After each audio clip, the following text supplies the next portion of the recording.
বাড়ির জায়গা পায় না, ঘরের মানুষ থাকে, কথা বলে নামাজে যাও, আজকে তো সাপ্তাহিক ঈদের দিন, জুমার দিন, সব মানুষ যাচ্ছে নামাজে, তুমিও যাও, সেজন্য সে এসেছে। আসলে সে দাইমি নামাজি না, আছে কিনা?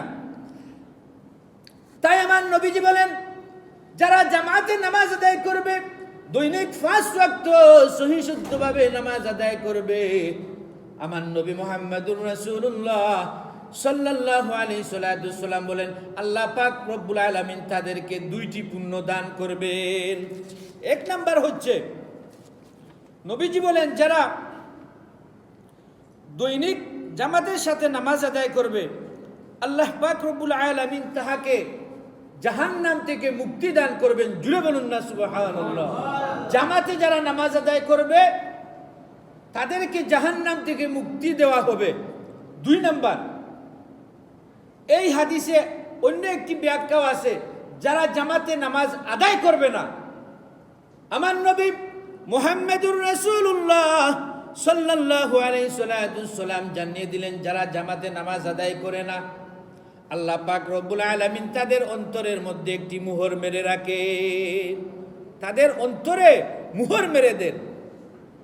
আর জুমার নামাজ যারা দৈনিক তো নামাজ আদায় করে না, আর যারা 1 জুমা 2 জুমা 3 জুমা তরক করবে, আমার আল্লাহ পাক রব্বুল আলামিন তাদেরও খাতায়, মুনাফিকদের খাতায় লিখে দেন, তাদের অন্তরের মধ্যে শিল মেরে রাখেন। জুড়ে বলুন না নাউযুবিল্লাহ। আমাদেরকে আল্লাহ পাক রব্বুল আলামিন এই সমস্ত মানুষ থেকে হেফাজত করেন। তো 2 নাম্বার হচ্ছে, নবীজি বলেন, 1 নাম্বার তাকে জান্নাত দেওয়া হবে, তাকে জাহান্নামে প্রবেশ করানো হবে না, জাহান্নাম থেকে মুক্তি দেওয়া হবে।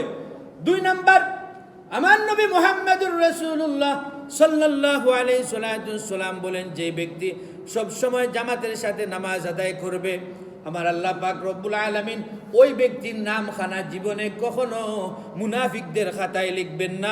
জুড়ে বলুন না সুবহানাল্লাহ। তাহলে একটি প্রশ্ন এখানে, সময়ও শেষ, যে মুনাফিকরা কি? আসতে পারে মুনাফিকের লিস্টে খাতা নাম উঠানো হবে না। মুনাফিকেরা হচ্ছে কাফের থেকে আরো নিকৃষ্ট। কাফের জাহান্নামের স্তর আছে, মুনাফিকের জাহান্নামের স্তর একদম সর্বনিম্ন স্তর। ইন্নাল মুনাফিকিনা ফি দারকিল আসফালি মিনান নার। এই কাফেরেরা, বেদিনেরা ইসলামের যত ক্ষতি করেছে তার চাইতে 1000 গুণ বেশি মুনাফিকেরা করেছে। কারণ কাফেরদেরকে আলাদা করা হয়েছে, তাদেরকে আমরা চিনি, কিন্তু এরা আমাদের গড়ে থেকে আমাদের ক্ষতি করে কিনা? ক্ষতি করে। সেজন্য এদের থেকে সাবধান হতে হবে। এই চরিত্র আমাদের মধ্যে যাদের মধ্যে আছে, সেটা তওবা করে ফিরে আসতে হবে, পরিহার করা লাগবে। ওমা আলাইনা ইল্লাল বালাগ।